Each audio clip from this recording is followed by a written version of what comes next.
Bah, on en parlait. Chaque fois qu'il rentrait à Gaza, c'était jamais, jamais je m'inquiétais. Enfin, jamais je me suis dit le message qu'il va m'envoyer, ça va être le dernier message. Ou quand, enfin, j'avais jamais peur même d'un quelqu'un qui vienne m'annoncer parce que vraiment, pour moi, c'était juste impensable.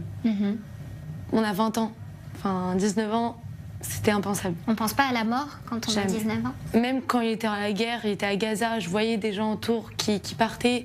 À Ranana, il y a eu beaucoup de morts. Mais jamais, jamais, jamais je me suis dit, genre encore maintenant, chaque fois que j'y repense, je me dis, ça peut pas nous arriver. Ça peut pas m'arriver, ça peut pas arriver à sa famille, à ses frères et sœurs. C'est pas possible. De quoi on parle quand on a 19 ans, qu'on rentre de la guerre pour des petites permissions très, très brèves? Vous échangiez sur quoi? Sur ce qu'il avait vu, vécu à l'intérieur de la bande de Gaza? Ou au contraire, on essaye de tout balayer, de penser à autre chose? Bah moi, très curieuse, tout le temps je veux savoir c'était comment et trucs. Et lui, c'était... Vous voulez pas trop en parler parce que, enfin, je suis dehors, je veux vivre, respirer, me raconter des petites histoires. Mais même quand il me racontait des histoires, j'entendais ces histoires, je me suis dit, il n'y a rien de dangereux. Il me disait, on fait rien, il voulait toujours me rassurer. Du coup, il allait toujours me dire, on fait rien spécial, on est protégés, on n'a jamais vu de Mechablim. Jamais il m'a dit qu'on s'est eu une rencontre avec des terroristes. Du coup, pour moi, c'était juste, bon, ça va.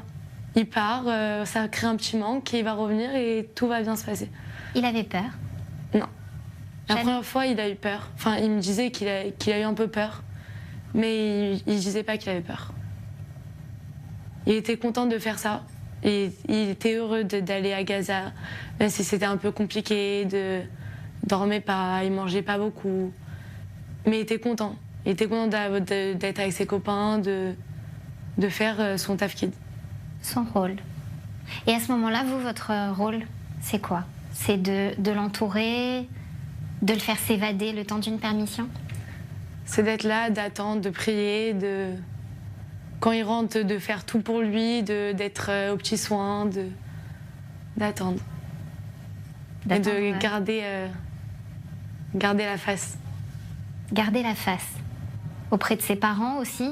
Surtout. Aider sa famille qui est peut-être dans l'angoisse à chaque fois qu'il se passait un petit truc, sa mère ou sa sœur m'envoyait des messages. Et quand tu as eu des nouvelles de Ruben et comment ça va. Et moi, je suis pas quelqu'un d'angoissé, du coup, tout le temps, non, ça va, tout va bien. Même le jour où il est parti. C'était... Alors, ce 5 mai, quand ils viennent toquer à la porte de la famille Assouline, ces annonciateurs, ces anges annonciateurs de l'armée qui ont ce dur rôle d'annoncer les mauvaises nouvelles. Vous êtes où? Vous faites quoi? Comment vous l'apprenez, son décès?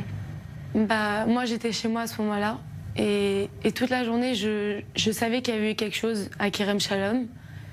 Il ne me répondait plus à mes messages, mais je me suis dit, bon, il n'a plus de batterie. Et j'attendais ses messages, je lui envoyais des messages. T'es où? Qu'est-ce que tu fais? Il ne répondait pas forcément, mais je ne me suis pas inquiétée. Jusqu'à qu'on m'a dit, il est blessé, mais tu dis à personne, tu dis pas à ses parents, parce qu'on ne sait pas encore.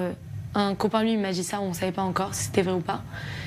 Et du coup, j'ai l'impression que mon monde, il s'est écroulé juste quand on m'a dit qu'il était blessé.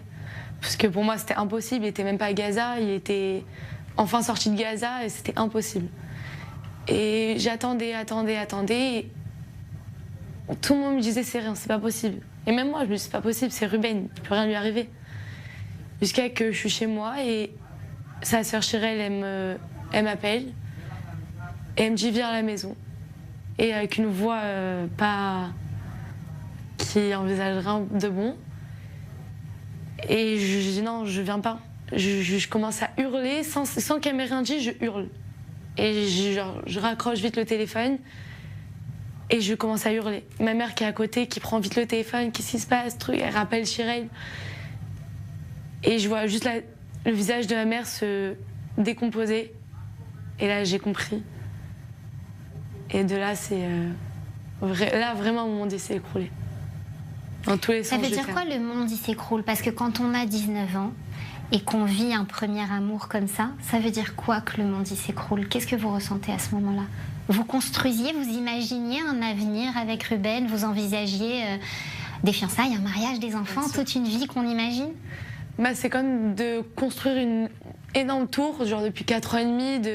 Surtout que c'était un amour spécial, Ruben et moi. C'était vraiment. Genre, je sais que toutes mes copines, elles me le disent, il n'y a pas un amour comme le vôtre. Tout le monde, on me le disait, encore maintenant, on me le dit à travers les stories que je fais. On me dit, vous avez un amour spécial. Et c'est-à-dire que on construit, on va faire ça, tu vas finir l'armée, on va se fiancer, on va voyager, on va avoir des enfants et on va se marier ici. Et tout est construit, tout. Et il y a quelqu'un on vient et on casse tout l'immeuble qu'on a créé. Et c'est une solitude, c'est juste de réaliser. On ne peut pas réaliser un truc comme ça. Quelqu'un de 19 ans, on ne peut pas concevoir que quelqu'un de 19 ans, il parte. Encore maintenant. Ça fait 6 mois et demi et... C'est pas logique. Non. 6 mois après, c'est encore tout frais. Mais est-ce que tu t'imagines qu'un jour... Je me suis mise à te tutoyer, tu vois. Est-ce que tu t'imagines qu'un jour, tu retomberas amoureuse encore de quelqu'un? C'est dur comme question. C'est dur. Chaque jour, je peux vous répondre quelque chose d'autre. Un jour, je vais vous dire pas du tout, jamais de la vie. Un jour, je vais vous dire, il va revenir. Parce que je suis très croyante et pour moi, le Mashiach, il est au pas de la porte. Du coup, pour moi, au début, je disais que ça. Il n'y a pas ma robe du Mashiach, c'est ma robe du mariage et il revient. Après, avec le temps, je crois encore qu'il va revenir. Je sais qu'il va revenir. Et ça n'aide pas de mettre de date et de me dire il va revenir demain, du coup je dois l'attendre. Je me dis ce qu'Hachem il me prévoit, c'est ce qui sera bon pour moi.